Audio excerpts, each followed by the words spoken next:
Okay, it is my pleasure to introduce tonight's speaker, Alan Peterson. Alan is Curator of Fine Arts for the Museum of Northern Arizona, located in Flagstaff, where he's worked for the past 15 years. He has curated exhibitions of work by several notable artists, including the Swedish painter Gunnar Widforss, whose work he will be sharing with us tonight.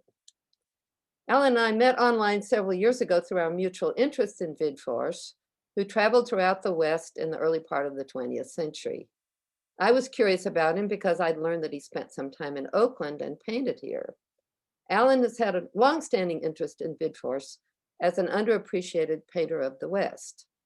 The museum where he works has a large collection of his paintings, many of which feature the Grand Canyon and other national parks. We'd lost touch for a while when I learned last year that Alan had recently published something called the Gunnar Widforss catalogue raisonné. If you, like I, have no idea what that might be, Alan will clarify that for you tonight.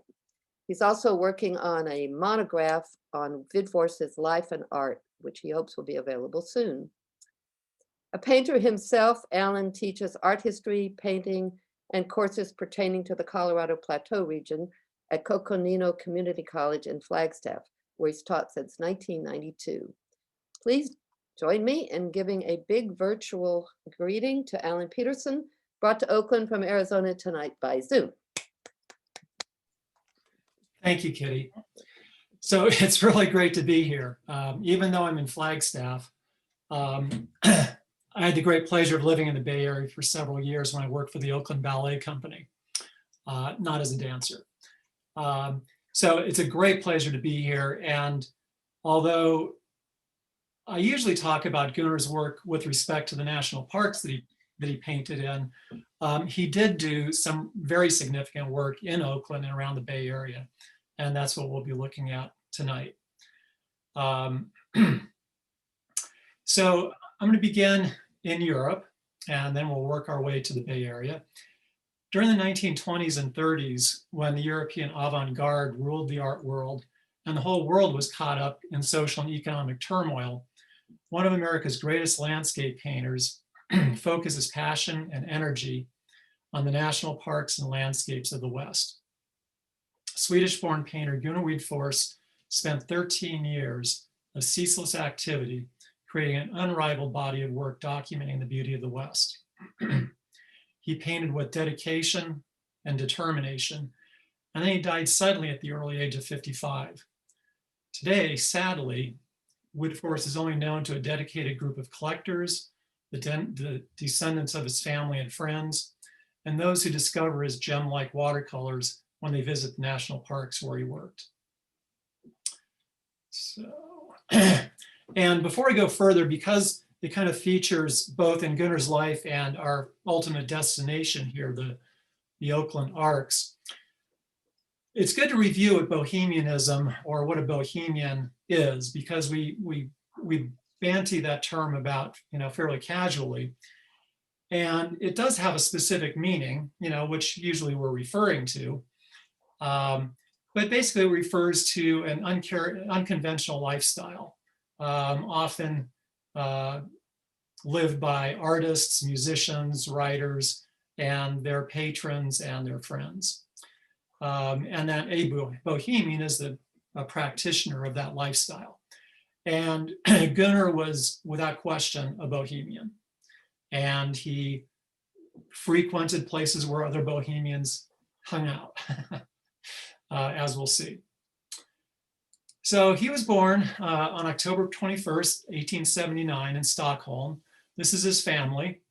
And I've had the great pleasure, immense pleasure, of meeting the descendants of all of these people you see in the photograph here. Absolutely wonderful family. That's Gunnar in the top left corner over there. His father, Moritz, was a well-respected and generous businessman in Stockholm. His mother, Blenda, who gave birth to 13 children, was an amateur painter of pretty great skill. And it's definitely something that runs in the family. In the current generation, the Widforss family, there are photographers, dancers, filmmakers, writers, journalists, and they're all, very supportive of the arts. And it also predates his generation. Previous generations of Gunnar's ancestors were also involved in the arts. Gunnar's father operated a firearm shop and hunting shop in downtown Stockholm, kind of across the street from the opera, if you've been there. And it's still in business today, not under the family, but it's still there in the same location. And it also continues in another form, H&M, which stands for Hennes and Moritz, and the Moritz comes from Gunnar's father's name. And that's kind of a long story. We won't go there, but it's a little ironic, I think. So Gunnar went to the same art school that his mother did, and he graduated after a 4-year program of study. And after kind of floundering around a little bit, he set out to become an artist, basically. And in 1904, he set out for Switzerland. And this is one of the earliest paintings he did from above Geneva, from the top of, oh, you know what? I kind of have I have my captions covered up. Can I put that over here? Yeah, I'm gonna put that over here.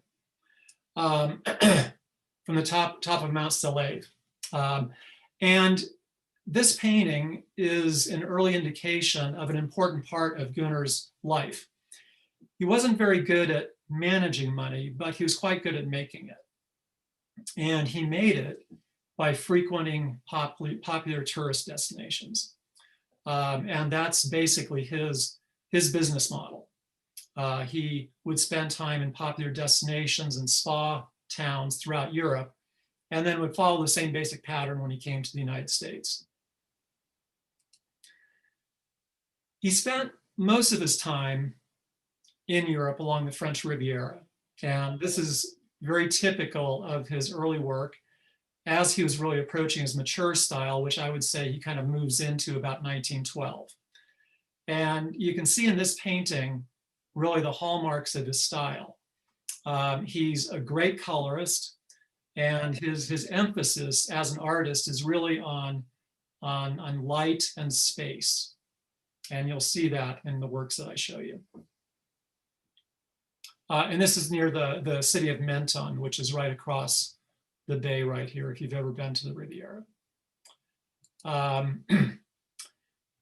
When the First World War came along, he actually was in Austria in June of 1914.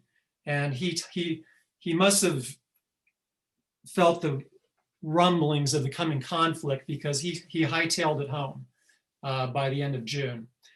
And so during the First World War, and of course he would travel home, periodically anyway. But during the First World War, he spent his time painting in Stockholm and in various other locations in Sweden. And this is one of his really nice views of Stockholm Harbor. And another thing that kind of foreshadows what we'll see in the Bay Area is in three separate periods, he focused on doing paintings like this of old buildings in Stockholm, some in far worse condition than this, and some, but not all of which, are contrasted with the new buildings like you see behind. So I think that he was attracted in terms of the heritage and the nostalgia that these represented in the face of urban renewal in the case of this painting. So he did have this thing for funky old locations like this. And then before we come to America, just an absolutely awesome painting of a summer evening on the Swedish archipelago. And I think one of the reasons I like to show this painting is it also indicates another of his skills. He was really good at capturing reflected and indirect light, which is, if you're a painter or an appreciator of paintings, is a really subtle and important characteristic, I think. So very typical of his late career work in Europe before coming to the United States. So in 1921, he took a steamship across the Atlantic Ocean, and he was ostensibly on his way to Japan. And he took the train across the United States, and he detrained in Los Angeles, and was already out of money. So he wasn't able to go on to Japan, which for us is great because he never did get to Japan.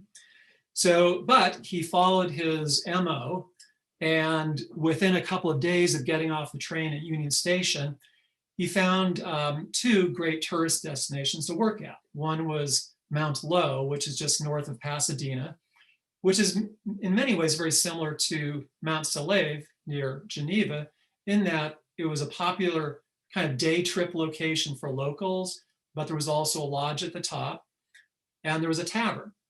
So it was kind of a popular hangout spot, among other things. And so he worked there for a couple of weeks. He made some cash, and then he went over to Catalina Island, and he spent the month of February 1921 in Catalina Island. And this is just one of the works that he did there. While he was there, he met William Wrigley Jr., the chewing gum magnate, and William Wrigley bought several paintings from him, which I haven't been able to locate yet. Oh, so brief tangent. Kitty mentioned that I've compiled what's called a catalogue raisonné of Gunnar's work. And the translation of that means a reasoned catalog. And what that is a compilation of basically an artist's lifetime of work to the degree that you can assemble all of that. And reasoned meaning that as the author, you can take the perspective and include the types of works that you feel to be significant. And that was just published in October online. And if you'd like more information about that, we can do that when we get to the questions, okay? Anyway, fantastic shoreline painting on Catalina Island. So he worked his way up the coast. He no doubt knew that there was an artist colony in Carmel, and he wound up in Carmel. This painting is done a few years later, and this is one of the paintings that's in the collection of the Museum of Northern Arizona. And to just use the vernacular, this is a killer painting. It's unbelievable. And if you're an artist and you like drawing and painting trees, Gunnar, that was actually his favorite subject, and he could paint trees. So he spent a little time at Carmel and Monterey, which he actually returned to regularly throughout his career in the United States. Here's a lovely little painting of 17 Mile Drive. And if you're a watercolor painter, I think you'll no doubt really appreciate his technique, which we can talk a little bit more about later if you'd like. So by March of 1921, he made his way to Yosemite. And I believe that Yosemite was a significant turning point for him. By the time that he left Europe to come to the United States, he had pretty well perfected his mature style and technique. And he had spent a couple of months in Tunisia in the desert painting. And I think that that kind of influenced him also, because once he got to the United States, he really enjoyed painting down around Palm Springs. Anyway, when he got to Yosemite, I think that he was confronted with a subject absolutely unlike anything he'd experienced, even though he regularly painted in the Tyrolean Alps and in Switzerland. But Yosemite is very different from either of those locations. And I think that it was a really fortuitous spot that he wound up, because he had the technical ability to address the subject. And like a lot of artists, he was very self-critical and his own worst critic. And I think that it gave him a challenge, and he liked a challenge. So it gave him a challenge that I think really kind of took him into the next room, so to speak, to the next level of his ability. And this is very typical. So if you've been to Yosemite and if you've been in the Ahwahnee Hotel, there are 12 paintings by Gunnar hanging in the lobby there. And actually, that's one of them. One of the more interesting things that he did with Yosemite is one of his friends. Oh, so the other important thing about Yosemite was he made close friends with key Park Service personnel, including Ansel Hall, who republished this book called Songs of Yosemite. And Ansel Hall, along with other Park Service personnel, really kind of got him into the whole national park thing. And 2 years later, when he met Stephen Mather told him, you know, why are you going to Japan? Why don't you stay here and paint the national parks? And he did. And that served both men very well. Because Mather was looking for art that could give vision to the new National Park Service.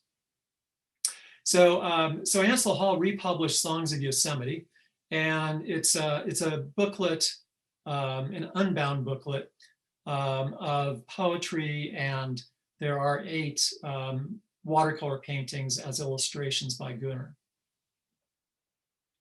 And if you like things like this comes up on eBay fairly regularly. One of the most amazing things Gunnar did at Yosemite, and he did a similar painting at Grand Canyon a couple of years later, is this aerial map. And you have to appreciate this because he certainly didn't fly in an airplane at this kind of altitude to get a drawing or a photograph like this. And in fact, I'm not even sure in 1920, I think he could. I think in 1927 he could fly. I mean, this looks like this is probably done about 35 or 40,000 feet. And anyway, it's an aerial map that was used as the centerfold map in the Yosemite transportation system guide to tours and, you know, that sort of thing. And it's a large painting. It's about 38 inches across. Here's the detail of it. And the remarkable thing about one of the remarkable things about this map is it hung in a greasy old gas station on Highway 120 for like 60 years. And the fact that it survived that in any kind of decent condition is really a miracle, I think. But it's really beautiful, isn't it? And topographically pretty accurate. But he had to imagine all that. He had to envision that high altitude view in order to draw that. Here's a photograph of Gunnar at work in Yosemite. And in fact, you might be able to see on his easel is a painting he's working on that looks like the painting of Half Dome that I showed you. And you can see that because he was basically an itinerant artist, this is his kit. Very small, lightweight, and portable.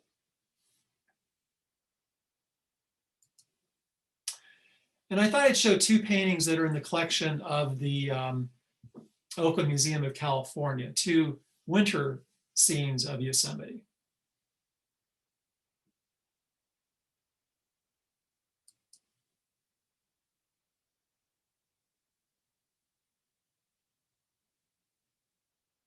You can really see how his color is very clear.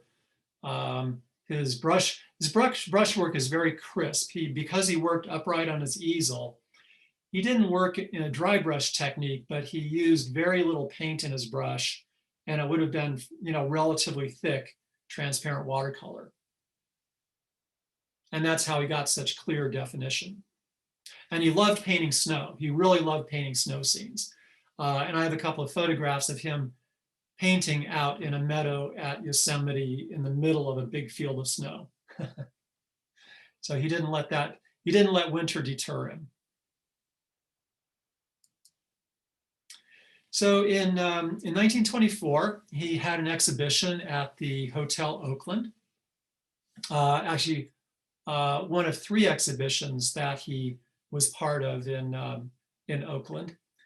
And this is one of the, I was going to mention, so the exhibition at the Hotel Oakland was sponsored by a woman named Nettie Easterbrook, if you happen to know who she was. Her husband, Daniel, had made his fortune in the gold hills, in the gold fields, in the foothills, in the Sierra Nevada. And they moved to Oakland and were, members of, high society there. And she was a board member and a president for a time of the Fabiola Hospital, if you're familiar with that. And so she sponsored his 1924 exhibition. This is one of the paintings that was in that exhibition. And the thing about Gunnar is, he's, as I mentioned, he's largely unknown today. But in the 1920s and 30s, he was quite well known in that as he began to work in the national parks at the suggestion of Stephen Mather, he acquired the nickname Painter of the National Parks. And he was pretty regularly written up in Bay Area newspapers, in the Los Angeles Times, and other major newspapers when he exhibited around the country. And I can't go any further without showing you at least one Grand Canyon painting. So he first visited the Grand Canyon in 1923. And by 1926, he was spending most of his time there. He still came back to California pretty regularly. But by 1926, he was giving his address as the Grand Canyon. And this is a particularly just absolutely fantastic painting. Stephen Mather bought this from Gunnar in 1926 and presented it to the Crown Prince of Sweden, who then gave it to his father, King Gustav. And I don't know if you know how these kinds of things go, but it probably was never exhibited in the palace. And it was probably transferred to the National Museum where it is today. And in which case, sadly, because it's the Grand Canyon, it was probably in storage that entire time and never exhibited. But we did an exhibit of his work in Sweden in 2018, and we were able to borrow this painting. And so it was probably the first time that this had ever been exhibited. And the amazing thing about Gunnar, although he was his own worst critic, he also had to have a certain amount of confidence. Because anytime an artist goes to a new location, and again, if you're an artist, you can probably relate to this. When you go to a new location, it takes you a little while to get oriented and sort it out and figure out just what's going on and how to approach it. So when Gunnar first got to the Grand Canyon in 1923, he didn't do this painting. This came a year later, but this is the view that he painted. He didn't start with a little view of the side canyon or maybe just kind of a rocky outcropping, on the side of the rim here. He went for the whole enchilada, like you see here.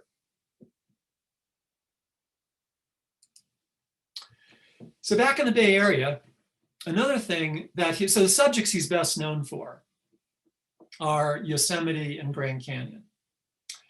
And for Northern Californians, he's also best known, he's equally well known for his paintings of redwood trees. And he was, at the time, he was known for that too. So when he would annually exhibit, sometimes twice a year, exhibit at Gump's in San Francisco.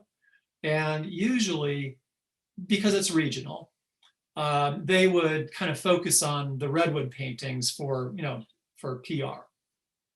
So this is very typical of his work. And he gained a lot of praise for his redwood tree paintings. This is just one example. And then this particular painting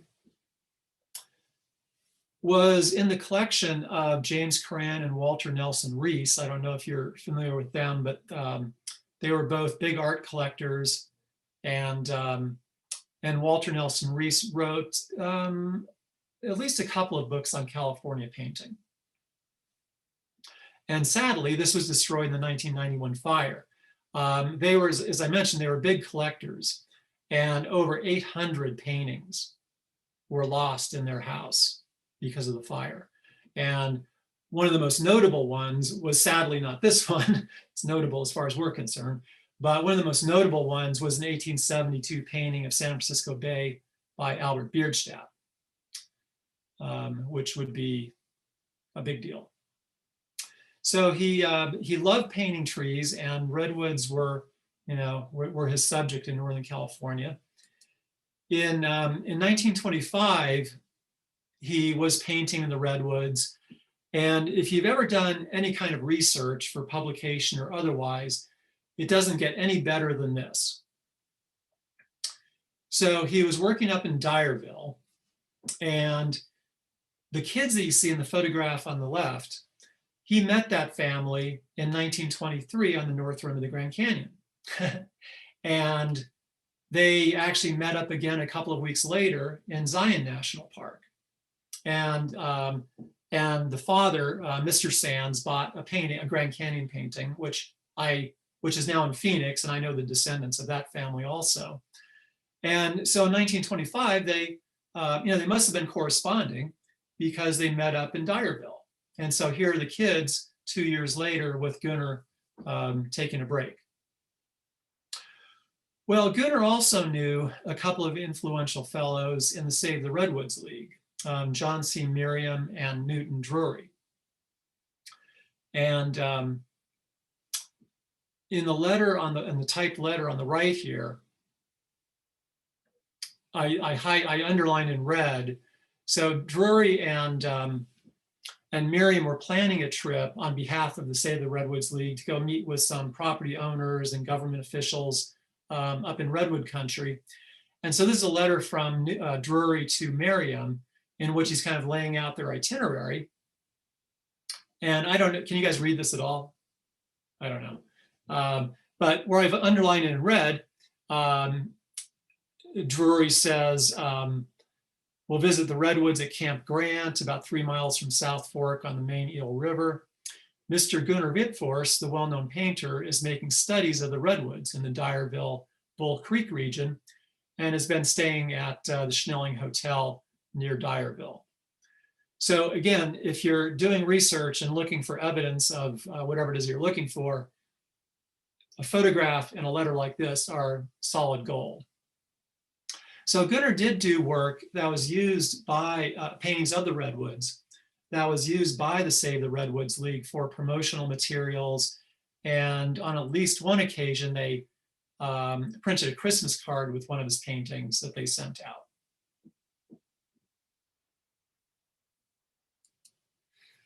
And then one of the most interesting paintings of the redwoods is this one, which kind of mystifies me.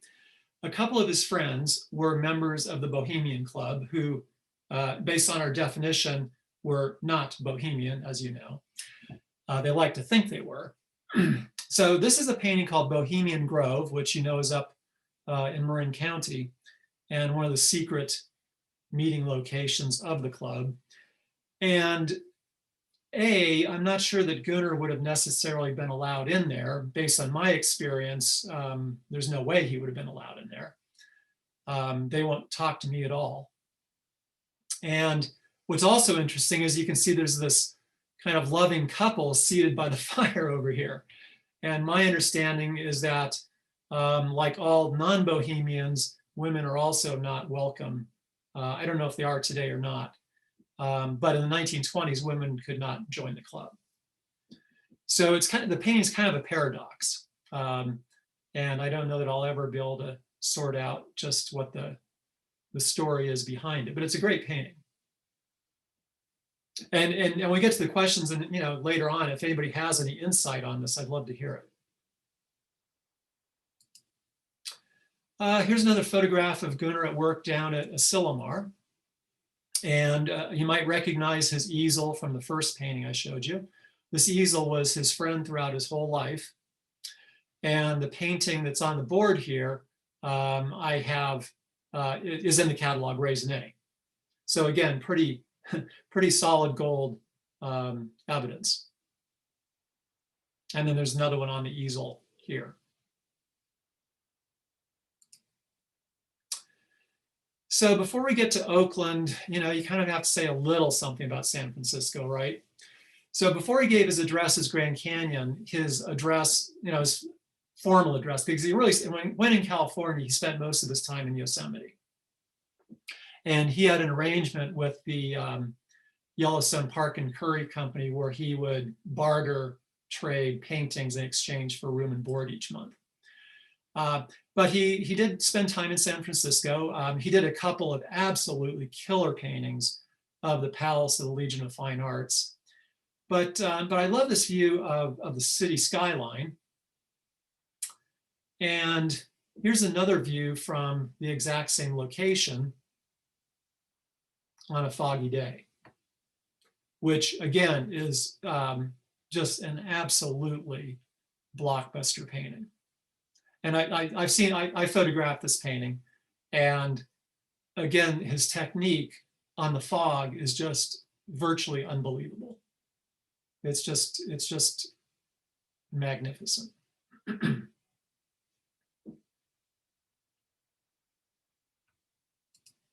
So on to Oakland.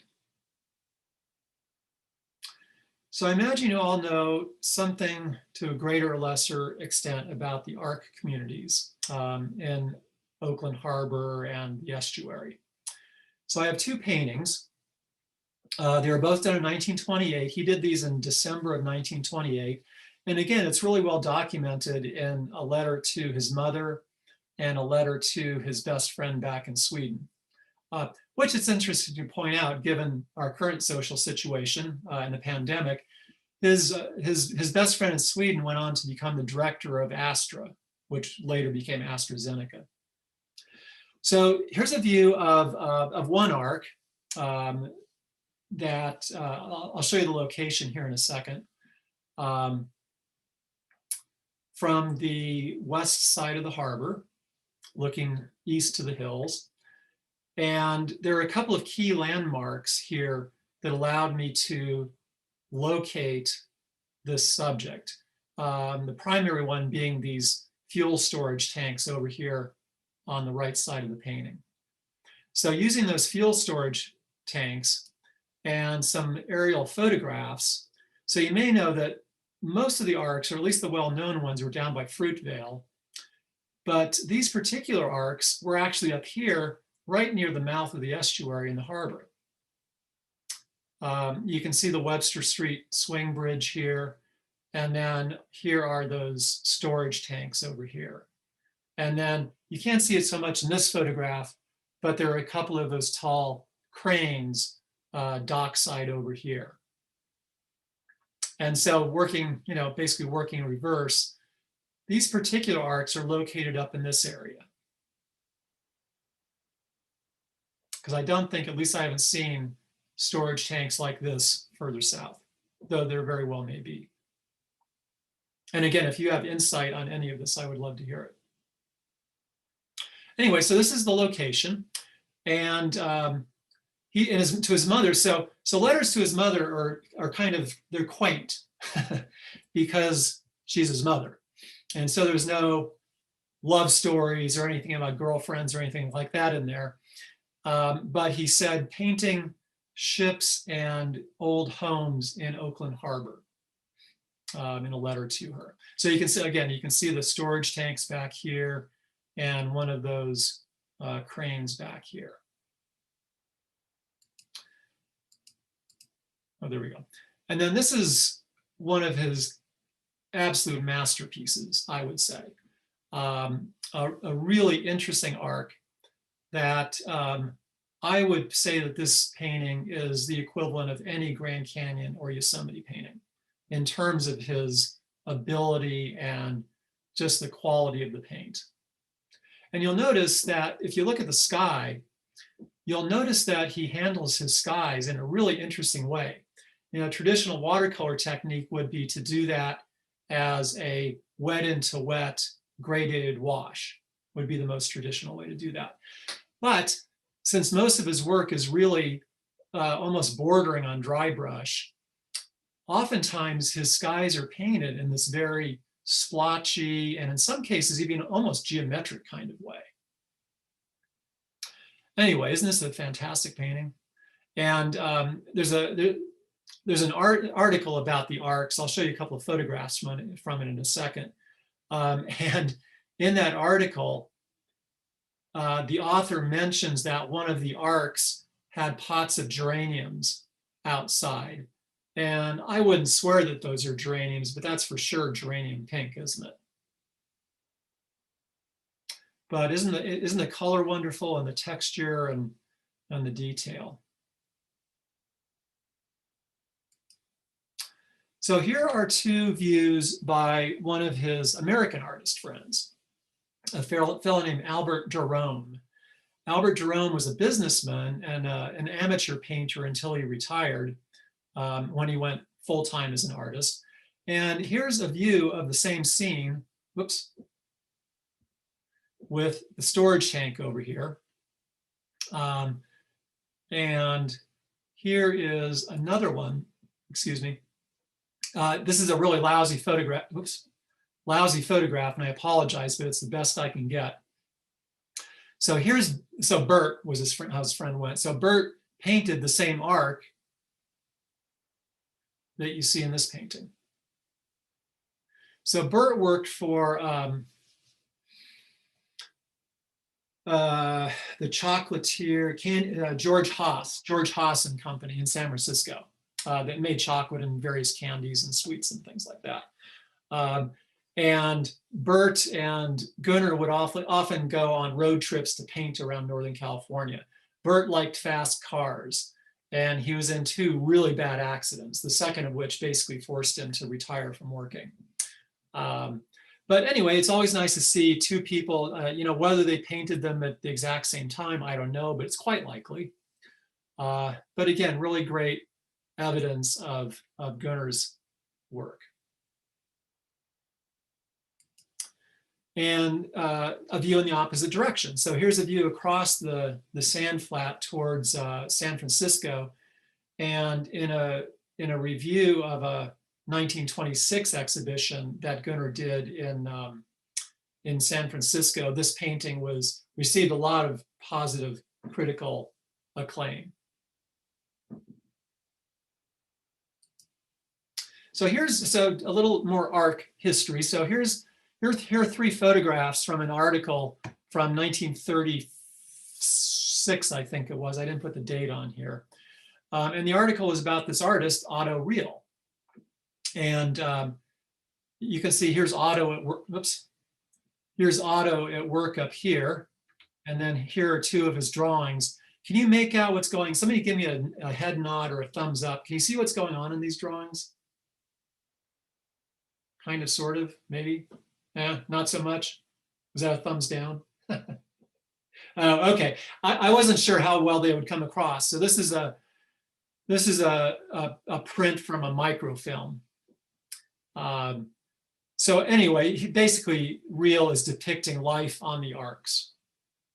And if you'd like a copy of this, if you could contact Charles or Kitty, and I could email this to you or email it to them, and they could share it. But it looks like quite the Bohemian community. So Gunnar exhibited annually once he got to California in 1921. Beginning in 1923, he exhibited annually with the California Watercolor Society. And if you know much about the California Watercolor Society, although there was great variation in the style across the membership of the Watercolor Society, what they were known for was this very broadly brushed, very simple, tending towards abstraction, really vibrant work, like this painting by George Post. And as you can see, I mean, it's a pretty sharp contrast with Gunnar's work. And I think I can't help but imagine that, like a lot of other modernist artists that he saw in Taos and elsewhere, they probably poked a little fun at him because he was so literal and realistic and prone to detail.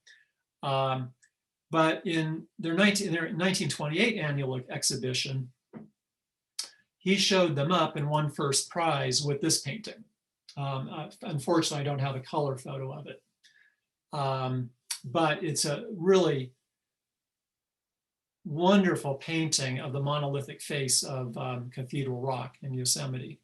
And so I can't help but imagine that when he won first prize with his very realistic Yosemite painting, the rest of the Watercolor Society was probably pretty chagrined.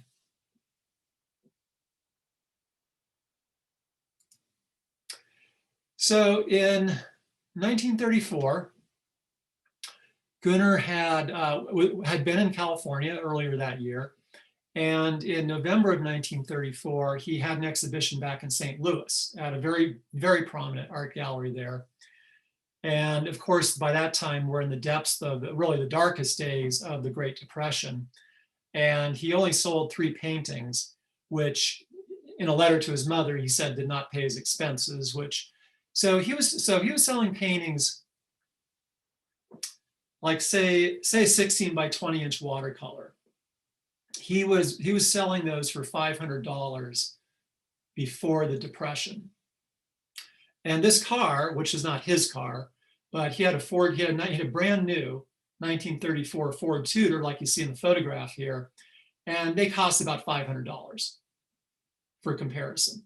So he was selling, his large paintings were selling at prices comparable to kind of a mid-range new car. So he drove home to the Grand Canyon, kind of disappointed, but ready to, get back to work. And unfortunately, when he was in St. Louis, a doctor told him he had had a heart condition probably most of his life, and he smoked like a chimney, and he drank. How much he drank varies from depending on whose memory it was, but according to some people, he drank a lot. He did smoke a lot. He at some points he was smoking 2 or 3 packs a day.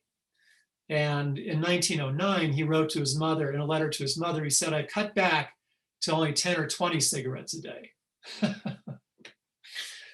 So but aside from that, he was very active, and he regularly hiked down into the Grand Canyon, to the bottom of the Grand Canyon.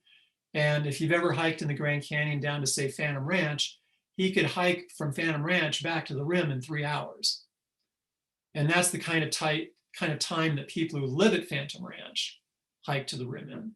So despite his habits, he was pretty vigorous. But it finally caught up with him. On November 30th, 1934, he arrived back at the El Tovar Hotel, and the doctor had told him that he had to move to a lower elevation, to reduce the stress on his heart.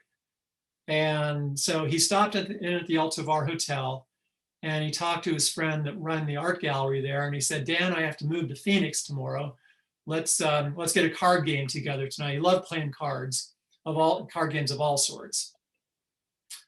And Dan said, "Yeah, okay, I'll get Bill and I'll meet you over at Bill's house or whatever later on." And Gunnar got back in his car, which could not have felt very great after driving across the country in 4 days. Cars like this did not ride like our cars today, right? So he climbed back in, and he was going to go down to the Bright Angel Lodge and get some lunch and recruit a few more friends for the evening's card game. And he made the turn around the El Tovar Drive there and headed back down towards the Bright Angel. And he had a heart attack. And he died that after. He died immediately that afternoon at the El Tovar. And this is a photo of his funeral there at the south rim of the Grand Canyon. His grave is in the cemetery there at the south rim. And if you visit it, you'll often see artists have left paintbrushes stuck in it, and I always stick a Swedish flag in when I go up there. So Gunnar died at a bad time in that the Depression had put, a great downer on art sales in general. And Gunnar had swam upstream his whole career against modernism. And so he never was able to really continue on in his role as a painter of the national parks because of the Depression. And so by the time the Depression was over, along comes World War II. And after World War II, the art world is all about abstract expressionism, and anybody who painted like Gunnar was pretty much passé at best. So as I said, today, very few people know of him. I'm glad that you're here because now you know about him. And the next time you go to Yosemite, you can pop into the Ahwahnee and let your eyeballs enjoy those paintings there. So if you, and I would like to thank Barbara Osher. She has been very generous in supporting this project. And here's another Grand Canyon painting for you also. So if you have any questions, I would love to talk in greater depth about some of these things. Alan, we had a couple questions come in via chat, and maybe we can start with those. Okay. The first thing I thought is when you get a chance here, it would be great if you could put in a URL or a connection for us to be able to find your catalog raisonné. Yeah. For people that want to follow up on that. Oops. Oh, excuse me. So we'll put this picture back up. Yeah, I can do that. Great. Let me bring this over. And I'll just type it right up here at the top of the slide so you can see it. It's HTTPS. They don't really have to put that in. And it's simply Gunnar. That's actually pretty small.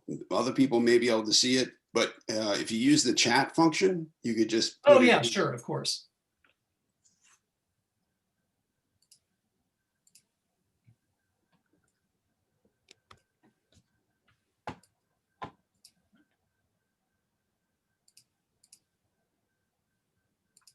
Oh, okay, sorry. Oh, hi, Peter. I see you're here. All right. Yeah. At one point, we had 113 people, Alan. Oh, fantastic. Oh, that's great. Thank you, Alan. Sure. And one question that came in was the redwood paintings. Are there any prints that are available for purchase? Do you know where one might find those? I've never seen any reproductions of the redwood paintings. There were a number made at a couple of different times of Yosemite scenes. And I'd have to look, I can't remember off the top of my head if any of those prints included giant sequoias.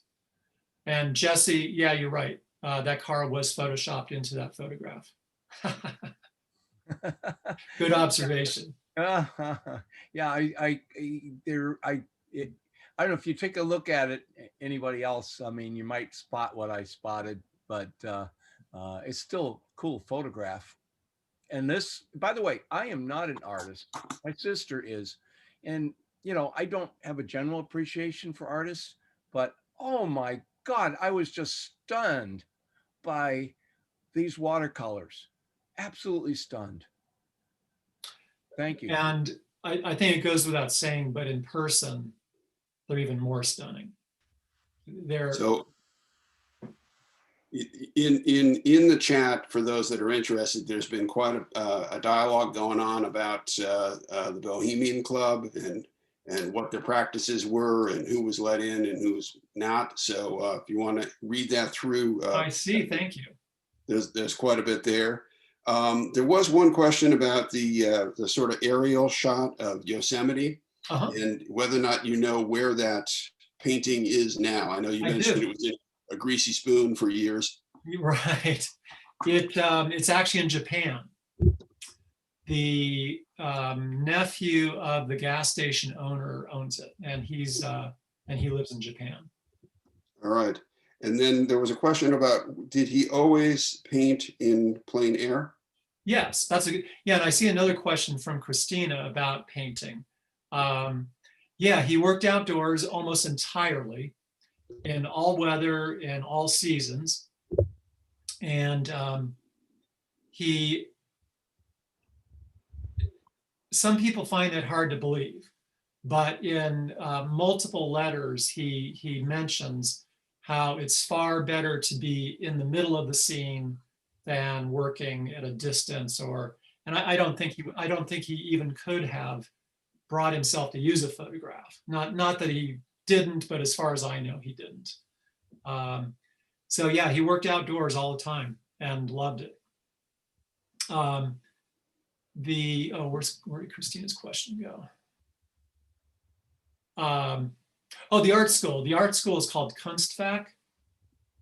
At the time, it changed names, and I can't remember when. I think today it's just simply known as the design school. I'd actually have to look that up. I can't remember off the top of my head. How long did it take him to complete a painting? Well, that's a great question, because so if you take the one here as an example of the Grand Canyon, that's a pretty good sized painting. This painting actually belonged to Barry Goldwater.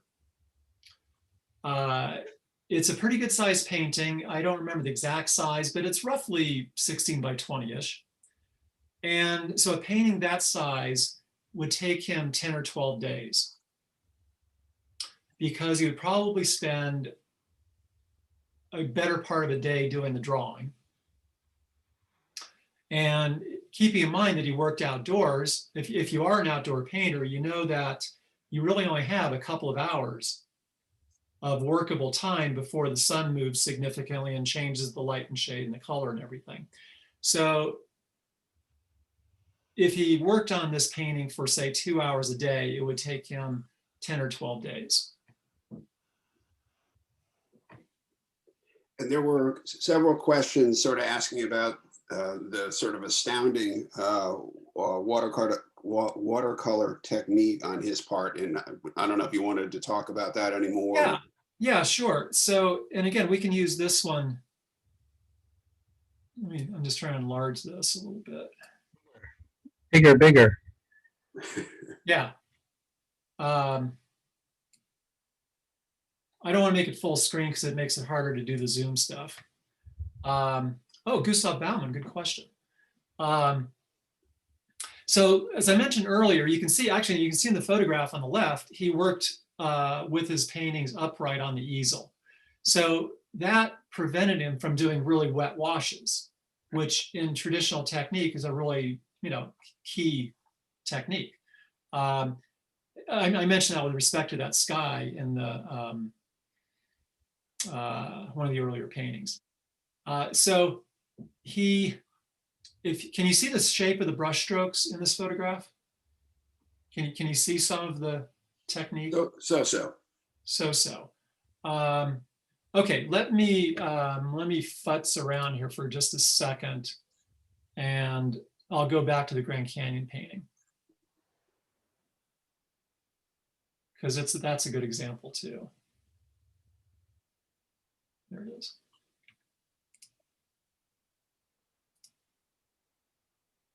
Okay, and I'll make it full screen. Okay. So you can see it. Actually, if you look at the trees, that might be a good place to look because it's pretty sharply delineated there. So what's amazing about these paintings is they look really complex. And they are in a way. But in terms of his technique, it's really quite simple. I mean, what's critical here is his drawing, the accuracy of his drawing. So he would often put down a blue underpainting, a value painting, which is a very traditional way to start a painting. And as you might imagine, in a painting like this, his initial layers of paint are pretty intense color that he allows to show through. So he would put down that, not always, but he would often put down that value painting in blue. And then he would basically work from the middle tones down to the darks and into the lights. So that in a painting like this, there are really only about 5 layers, believe it or not. Maybe 6, maybe 7 in some areas. But it's remarkable that it's not, and again, until you see one in person, you know, I'm kind of just telling you this and you're going, oh yeah, right. But it's his technique was pretty straightforward. And like I said earlier, he would mix his paint to just the right consistency to stay on the upright, you know, board and paper without running. And so his brushwork is often very small, very discrete strokes. So they'd stay put. And of course, that really, you know, that lends itself to this type of description of rocks. So he rarely did, you know, any glazing, any transparent layering. And I don't think well, in his very early work, like 1904 to 1909, something like that, he would do some wet into wet washes, but they're really rare. So you saw the question about Gustav Baumann. I don't know if you. Yeah, you know, he would have probably met Gustav Baumann. He went to New Mexico a few times. One of the Taos Society of Artists painters said, you'd be a great painter if you weren't so realistic. And Gunnar's reply to that in a letter to his mother was, you know, how can you improve on nature? You know, nature is, which is a very Swedish perspective. So it doesn't directly relate to Baumann, aside from the fact that they're contemporaries. They have a somewhat similar style. But I don't think there's any real direct connection there. They would have been involved in a couple of exhibitions together in Los Angeles. And of course, another great Swedish artist from the same time and another contemporary who he exhibited with regularly was Carl Oscar Borg. Okay. Drawings. Yeah. The question was, you know, are there archives of his around anywhere? I know you mentioned that some of the national parks have multiples of his paintings, but is there a general archives of his There work? is, at my museum, which is Right. kind of how I got on this project. Yeah, we have the largest collection of his paintings in the world at this point. Yeah, some of the family members have pretty big collections, but we have 22 paintings, a couple of drawings. I have a couple of drawings personally. And is there a website for your museum? There is, but everything that you would see there is in the catalog raisonné. Okay, I just know. Aside from letters and things like that. And in non-pandemic times, is it possible for people to visit your museum? You betcha. Okay. And yeah. It's located there in Flagstaff, or? Yeah, it's the Museum of Northern Arizona. And the reason we have the archive is because he would regularly exhibit at summer exhibitions at the museum. Our first curator of art was Mary Russell Farrell Colton, an artist from Philadelphia. And when the museum was founded in 1928, she started an annual summer exhibition series that would bring artists from all over Arizona. And so Gunnar would regularly exhibit. And so that's kind of how the connection was initially made. But then of course, his friends at the Grand Canyon, you know, they kind of came and went from Flagstaff, and it just kind of all kind of got woven together there. Okay. There have been some other questions, but folks, if you want to take yourself off mute, and if anybody wants to jump in with a question at this point. Peter, it's great to see you. It's been too long. You know, I don't know that there was an individual artist who influenced Gunnar. I think that Gunnar is a product of 19th century Swedish painting.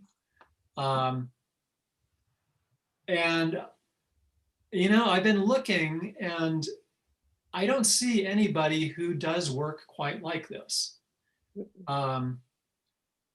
But 19th century Swedish landscape painting is all about light and space and fidelity and just the unconditional love of nature.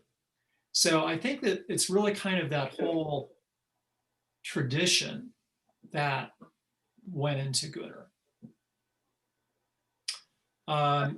He was single his whole life, though he did have a couple of romantic interests, one of which is a long story that potentially could have led to some trouble. Alan, would you say that Gunnar was a misanthrope? Sorry, say it again, Peter. Was he a misanthrope? Was he a loner and a? No, I don't think so. I think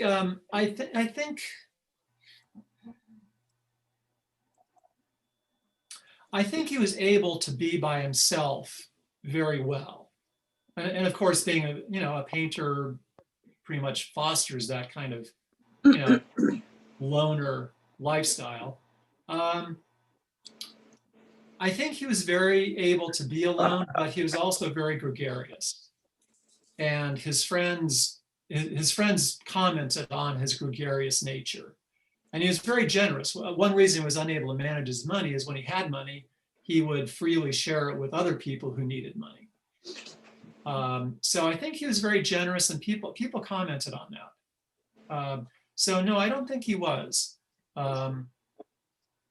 But that's an interesting question. And some people have asked, was he gay because he never married? I don't think so, because there were two significant women in his life, early in his career and later in his career. Other questions that people have, you can unmute yourself and ask Alan a question.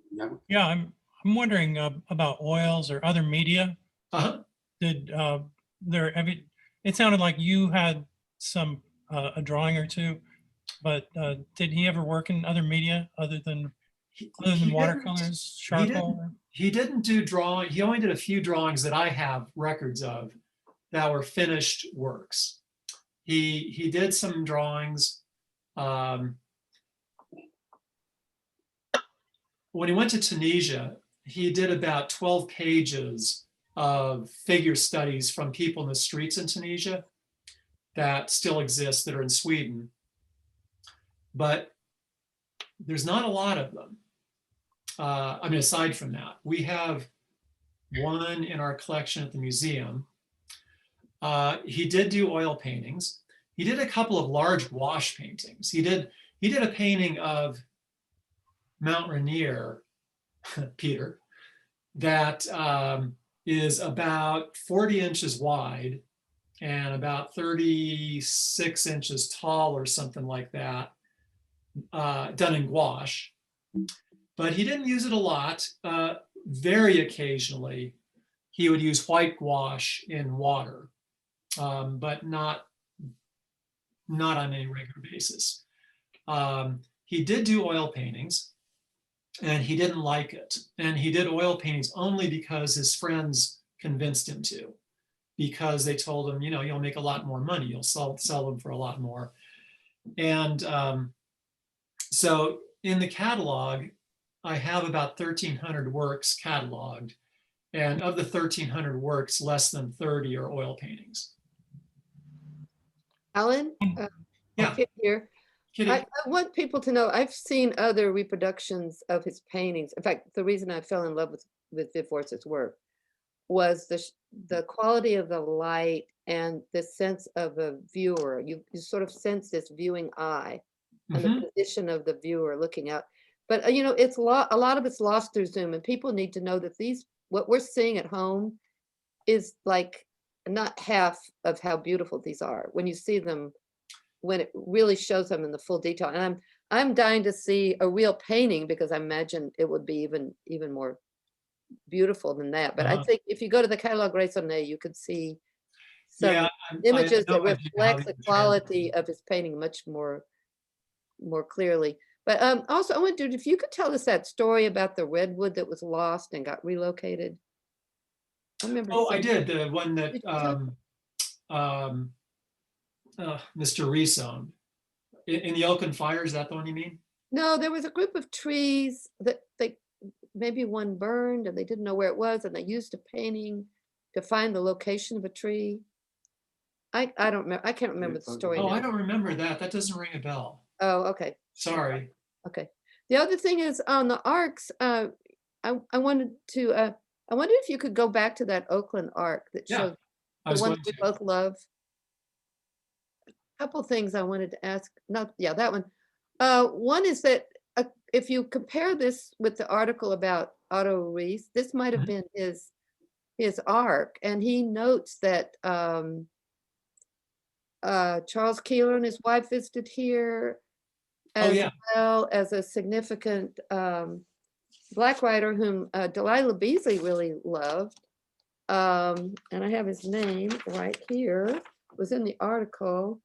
Nouns. There were two people. It mentions. God, my eyes are getting so bad. Oh yeah, Charles and Armada Keeler were there, and William Nouns Ricks. He also mentioned someone named Kenneth Anderson. I couldn't find anything on him, but Ricks is really an interesting guy, a Black heritage and really respected writer of the time, and he visited here. I think this might have been the arc where these artists kind of tended to group around. Well, I wonder. I was sure. And he mentions, Reese mentions in this article that Keeler and his wife left inscriptions on the wall, or he'd put up a sort of a. Oh, that's right. That's right. Like Yeah. with almost like artist graffiti there. Yeah, like a guest book or. The other thing I want to ask about this, we've talked about this protruding piece Uh-huh. out the front. Is that a boat that somehow got transformed into? I've always kind of imagined, and again, I would love anybody else's insight on this. I've always imagined that it was a keel that was repurposed. Mm-hmm. It's a But- fascinating painting. It's really, Yeah. really, it's interesting to think that this might be, Otto Real was his name. Yeah. Real. There's There's a photo of him that was in the paper. That was, by the way, it looks like that was 1933. 33. Okay. Yeah, artist work in Bay Art Colony. Was in the Yeah. Oakland Crier. Yeah, it's a It's fun called Little article, Bohemia, Little Bohemia. because most of the articles about the arcs were derisive, and that was a really positive one. And a well-written article too. So, So question. we're, Yeah. yeah, I was just gonna say, so I know some people are wrapping up here or dropping off. So we want to make sure that if there are any other questions that people have, that we can do that. And Okay. Yes, I have a question. please. Alan, could you talk about Gunnar the paints that he used, the watercolor paints? Were Yeah. they Italian paints? Were they made in Sweden? Were they French paints? And were they cakes? Were they tubes? I don't know. The only thing I know at this point about his materials is that the paper he used ranged from the very best to the absolute worst. And, because he was living in pretty remote areas, I have to imagine that he occasionally had to just basically use whatever was available. Thinking about Flagstaff at that time. I would love to find out what kind of paint he used. That's actually on my list of things to work on.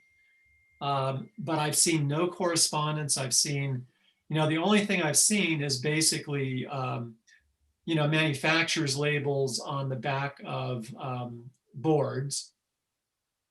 And that's really about it. That said, though, looking at his paintings, the pigments seem to be very high quality. And the body of the paint is superb. So I would like to think he was using higher quality paint. But as far as the manufacturer, I don't have anything yet that I've been able to find that would, tell us that. Thank you. Yeah, you're welcome. Sorry I couldn't answer that. Alan, I just had a kind of a follow-up question about Yeah. out of the 1,300 total works, about how many might you estimate are still with us, or? Well, that's a great question. And, people started asking me that, right? I started this project in January of 2010. And that was a question that people started asking fairly early on. And so a couple of years later, I made a spreadsheet. So I got copies of all of his letters to his mother and all of his letters to his friend who, you're very welcome and thank you for coming. Letters that he wrote to his friend, Carl Haggart, who became the director of Astra. And so using these sets of letters, I was able to create a timeline. And so with the timeline, I know when he was painting where, and I know when he was traveling, between locations.